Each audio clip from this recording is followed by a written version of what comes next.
Shalom, perkenalkan nama saya Winnie Marcelato, NIM 10120210063, kelas D semester 1 Prodi PAK. Baik, di sini saya akan menjelaskan tentang humanisme dan pietisme. Humanisme Erasmus adalah campuran pandangan-pandangan Yunani Romawi dengan ajaran Injil. Ia bisa disebut bapa aliran kekristenan yang serba bebas atau liberal, yang artinya adalah kegenapan yang sempurna-sempurnanya dari segala perkara yang baik dan benar, yang sudah terdapat juga dalam agama-agama kafir, sama seperti orang-orang apologet dahulu kala. Ia berpendapat bahwa ajaran filsafat kafir tentang logos hanya disempurnakan saja oleh Injil dan teologi Kristen. Humanisme atau Aufklärung sebagai gerakan dalam sejarah pada abad ke-14 sampai 16 jangan disamakan dengan aliran humanisme pada zaman modern yang tidak percaya kepada Allah dan Kristus.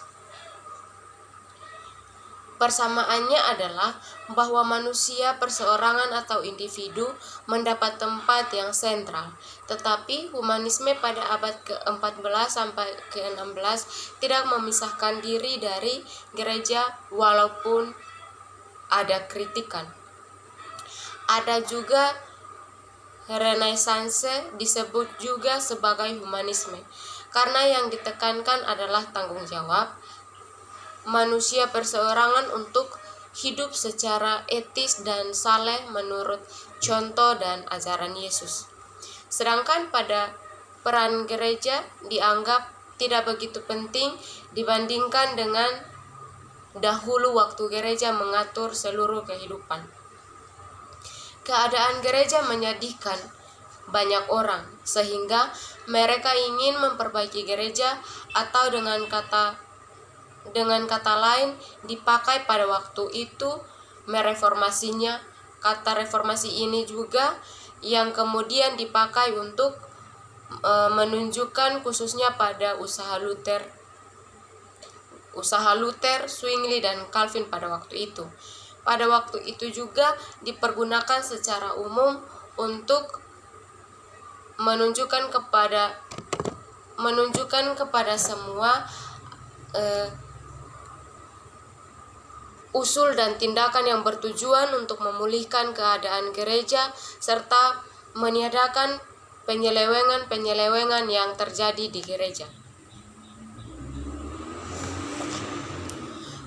Berikut ini adalah usaha-usaha untuk mengadakan informasi timbul di kalangan gereja sendiri.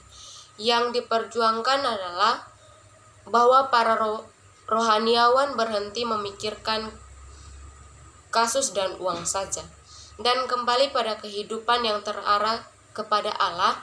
Perjuangan ini disertai dengan kritik terhadap hierarki gereja atau para pemimpin, dan serangkaian dengan menonjolkan peran kaum awam. Ini antara lain dapat dilihat dalam gerakan Devotio Moderna sama dengan kesalehan modern pada abad ke-14. Usaha-usaha ini seringkali tidak menimbulkan atau seringkali disambut dengan senang oleh pemimpin-pemimpin gereja. Hasil usaha untuk mereformasi gereja adalah antara lain bahwa pada tahun 1415 ksima kepausan dipulihkan. Rata-rata raja-raja memainkan peran penting dalam mengakhiri perpecahan gereja. Walaupun Krisis kepuasan diatasi jelas, semakin menonjol juga di bidang-bidang yang secara tradisional dikuasai oleh gereja, kebudayaan, ilmu pengetahuan, pendidikan, bahkan teologi di bawah lindungan pemerintah, dan bidang-bidang ini dapat berkembang lebih bebas dari dahulu.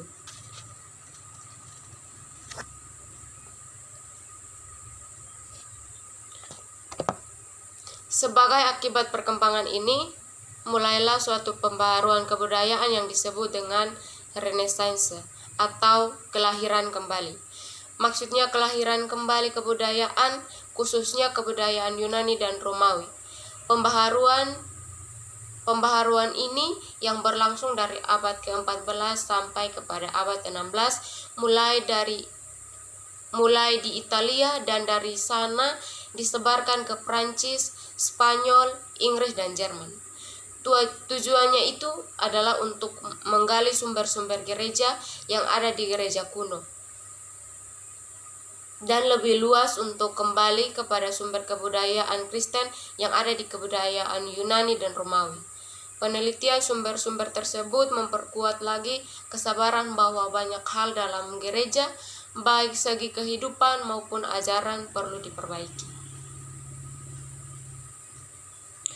Arti humanisme juga adalah sebagai penuntut yang beranggapan bahwa manusia sebagai objek terpenting atau objek paling penting, dan kalau humanis adalah orang atau sosok pribadi yang memperjuangkan terwujudnya pergaulan hidup yang baik berdasarkan asas keprimanusiaan, pribadi, pengabdian, kepribadian sesama umat manusia. Humanisme adalah aliran dalam abad ke-14 sampai abad ke-16 yang memandang kebudayaan Yunani, Romawi, dan keadaan dalam gereja lama sebagai patokan bagi kebudayaan gereja dalam zaman sendiri. Humanis adalah penganut atau orang yang menganut aliran ini. Yang berikut adalah Pietisme. Pietisme berlangsung selama kurang lebih 1650 sampai kurang lebih 1750 tahun. Pietisme adalah aliran yang menekan kesalehan, yang dalam bahasa Latin yaitu pietis dan penghayatan iman. Aliran ini merupakan suatu reaksi terhadap perkembangan di gereja-gereja Protestan sesudah reformasi. Gereja-gereja ini mencoba menjaga apa yang diajarkan oleh para reformator supaya jangan menjadi penyimpangan dari ajaran mereka. Sekaligus semangat yang mendorong angkatan pertama reformasi mulai berkurang. Sebagai akibat pengembangan ini, kehidupan dan ajaran menjadi kaku dan formal. Kehidupan gerejani khususnya dalam kebaktian adalah begitu teratur sehingga tidak ada lagi kebebasan untuk mengungkapkan iman secara spontan.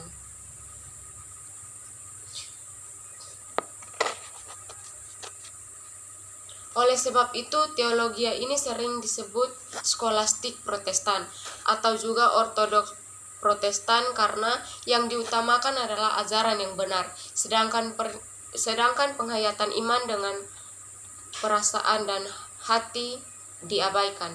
Sesudah reformasi dan kontra-reformasi, gereja-gereja mencoba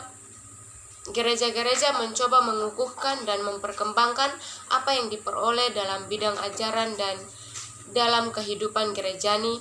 Pada satu pihak terlihat kecenderungan untuk mempertahankan hasil reformasi dan kontra-reformasi dan untuk mengatur kehidupan gereja sedemikian rupa sehingga tidak menyimpang dari jalan yang tidak ditetapkan terlebih dahulu.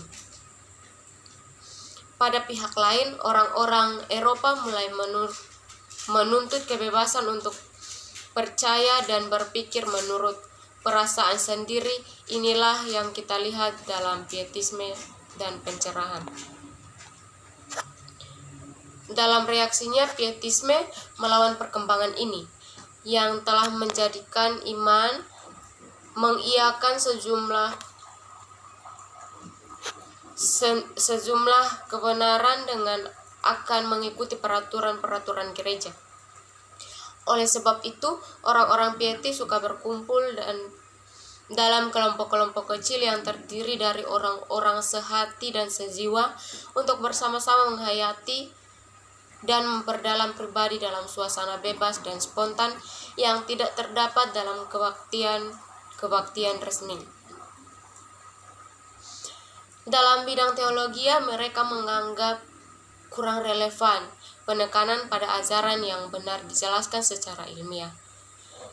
Mereka tidak menolak ajaran ini, tetapi mereka sendiri dalam tulisan-tulisan teologis mereka lebih menekankan pada kesalehan pribadi sebagai hasil pertobatan dan penghayatan iman dengan seluruh pribadi.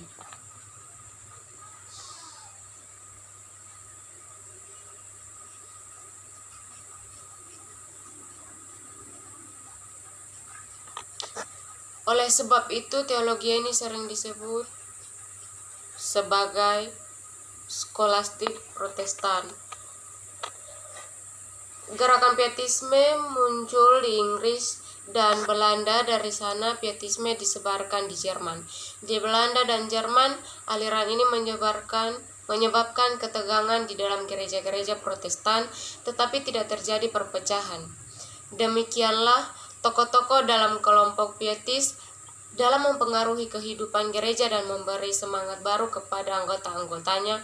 Di Inggris akhirnya terjadi perpecahan karena Pietis atau yang disebut revival atau penghidupan kembali.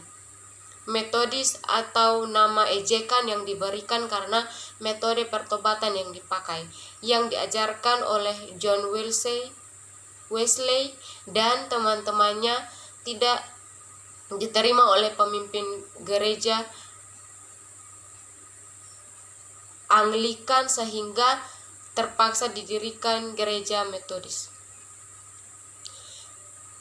Dalam Pietis kita melihat kecenderungan individualisme, yaitu untuk mengutamakan apa yang dirasakan, dihayati, dipercayai, dan dipikirkan oleh orang perseorangan. Akibatnya bahwa apa yang diajarkan oleh gereja menjadi kurang penting. Walaupun Pietisme menekankan kebebasan manusia untuk percaya menurut keyakinannya sendiri, bukan karena kewajiban oleh gereja, Pietisme tidak pernah menolak gereja, akan tetapi juga ada orang yang begitu menekan kebebasan otonomi manusia sehingga mereka meragukan semua pikiran dan ajaran yang datang dari luar diri manusia sendiri. Dianggap perlu bahwa manusia keluar dari kebodohan dan dicerahkan supaya ia meneliti sendiri segala hal dan memilih yang disukai, atau rasionalisme atau aliran yang mengutamakan ratio yang artinya akal budi.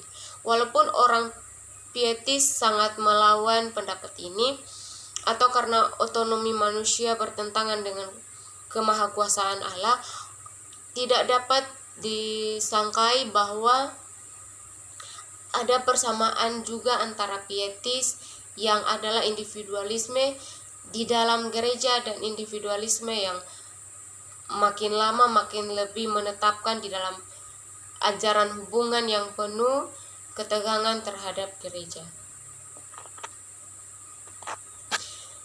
Yang berikut adalah kesimpulan. Di sini kesimpulannya, humanisme atau Aufklärung atau Renaissance merupakan aliran dalam abad ke-14 sampai abad ke-16 dengan suatu pandangan yang memandang pada kebudayaan Yunani dan Romawi dan keadaan dalam gereja lama sebagai patokan bagi kebudayaan dan gereja zaman sendiri. Berbicara tentang humanis, humanis adalah orang yang mengutamakan aliran ini atau aliran humanisme. Pietis juga merupakan sebuah gerakan yang berada di lingkungan Luteranisme yang berlangsung atau berkisar pada abad tahun kurang lebih 1650 sampai kurang lebih 1750 atau pada abad ke-17 sampai pada abad pertengahan ke-18 yang meletakkan sebuah dasar bagi aliran tersebut yang telah diajarkan pada reformasi agar tidak terjadi penyimpangan pada gereja itu. Baik, demikian penjelasan saya tentang humanisme dan pietisme. Demikian hasilnya tugas sejarah gereja umum. Terima kasih.